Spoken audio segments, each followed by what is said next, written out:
A lot of swimmers come to me for coaching. They come to me because they've stagnated in their swim. They've been swimming for years and they just don't know how to get better. In this video, we're gonna show you how to do 3 killer workouts that will elevate your freestyle to another level, as well as how to put those workouts into a swim week so that you can swim at your absolute best. I'm Lucas Siska, welcome to the channel. I'm so glad you're here.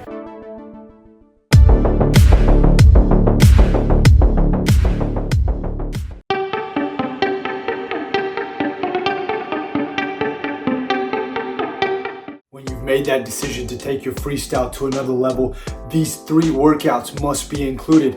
Otherwise, you're just not going to go anywhere. The 3 types of workouts that we need are threshold, VO2 max, and speed endurance. When you have these 3 types of workouts systematically planned into a training week, sandwiched by just base volume, you're gonna elevate your swimming to something else. Our training week is gonna start on a Monday with just a prep type swim. And this week is based off of somebody who's currently holding around 130 per 100 when they swim. That's their cruising pace. This could be a triathlete, this could be a lap swimmer, this could be anybody who's just trying to make that breakthrough of being able to hold sub 130 comfortably. That Monday swim needs to be something just to prep us for the first quality session of the week on Tuesday. It could have a volume of around 3K and it could just have plenty of equipment mixed in. Now, our first killer workout that we're gonna talk about is a threshold workout, which is gonna happen on the Tuesday. This is one of my favorite sets, and we're gonna go 30 by 100, but it's gonna be broken down as follows. 10 100s on 20 seconds rest. Then you're gonna go 8 100s on 15 seconds rest. 6 100s on 10 seconds rest. 4 100s on 5 seconds rest. Then you're gonna try to go 2 100s on 2 seconds rest. Make that interval. This is a classic threshold session that is gonna push you to your limits and get the most out of you in that zone. I love it. Now we're into Wednesday in our training week. Wednesday is gonna be similar to Monday, just an active recovery type swim with plenty of equipment, right around 3K. Our next killer workout is gonna be a speed endurance session. Now, on our first killer workout, the threshold session, we were doing an effort around 7.5 to 8. On the speed endurance session, on a scale of 1 to 10, our effort's gonna be closer to that 6.5 to 7. The intervals are gonna stay tight still on this one, and that you'll find is a theme in all swimming, that the intervals, once your fitness builds up, stay pretty tight. So on this session, pay attention now, we're gonna go 2 rounds of the following. We're gonna go 5 100s, then we're gonna go 4 200s, 3 300s, 2 400s, 1 500. On the first round, we're gonna give ourselves 10 to 15 seconds rest. On the second round, we're gonna cut that rest down to 10 seconds max on each section. Trust me, when you get through this, you're gonna be building that speed endurance like nothing else. If you wanna elevate your game, you gotta do the work. So as we progress in our training week, we have now reached Friday. That's gonna be an active recovery, just like Monday and Wednesday were. Same principles. Let's bring some equipment in and let's swim right around 3K. Now, my final killer workout that is just the most fun and also the most intense is gonna fall on Saturday, and that is a VO2 max session. The other sessions, we had the speed endurance that was an effort from 6.5 to 7 on a 1 to 10 scale. Threshold was right around 7 to 8.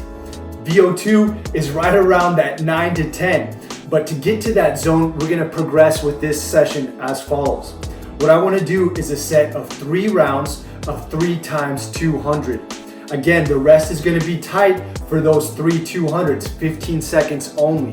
We're gonna go a 200 starting at 80%, 15 seconds rest, then a 200 at 90% effort, 15 seconds rest, and then we're gonna go a 200 at 99% effort. We never wanna go 100% in training. We save that for a race because we wanna be able to recover for the next session.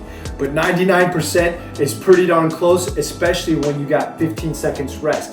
So you get to the end of this round and you have 600 meters with short rest. When you finish that third 200, boy, you're gonna be in that VO2 zone for sure. But in order to continue to train VO2, then we need to follow that up with more rest. After that third 200, we want to take a long 3 to 4, even 5-minute rest before we start the next round. And then we're going to do that again 2 more times through. That is a super hard session. It builds fitness like nothing else. And that's why you deserve a complete off day on Sunday after a training week like this. And guys, if you want to know your true swim potential in this moment, I want you to take my quiz and we'll give you a score to let you know. Look in the comments below, click the link and find out.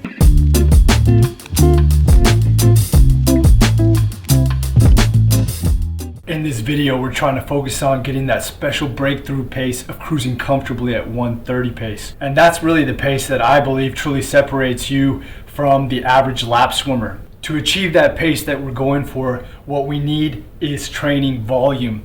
And that's what this video is partly about. How much volume do you need to achieve that magical 1:30 pace or quicker? Guys, it is said that the bigger base you have, the higher the peak can be. Without any kind of aerobic base, you have nothing to lean on. And that's why training volume is important. Just think about it, guys. Elite swimmers whose races take about 2 minutes, they swim 7 to 15 kilometers per day, or even more in some cases. Why? Because they want that base to be huge, so that top end peak for those 2 minutes can be fast. So let's talk about exactly what we need to do. We don't need to be swimming 10K per day. It's been my experience that we need to be swimming at least 10 kilometers per week. And how you break it up is up to you. It could be 3 times 3.5K swims. It could be 4 times 2.5K swims. But that 10K per week is kind of that bare minimum to achieve that swimming breakthrough that you're looking for. And of course, if you have time to recover and you can bank more volume, it's only going to benefit you because that's going to help you have a bigger base. Again, sorry. Go quickly back. I will let it go. On each section. Well, it's not. It didn't look frustrated. What are you talking? Did you catch that? Did you get that? Yeah, but it's not frustration. I need to work on my acting skills. Let's try it again. Come on. What now? Yeah, be frustrated. I'm getting frustrated with you. Guys, I'm so confident that if you implement these workouts and follow that training week, your freestyle will go to another level. Don't be frustrated. You can do it. And if you want more advice on how to train or just technique in general, check out this video right here. And we'll see you next time. I'm Siska.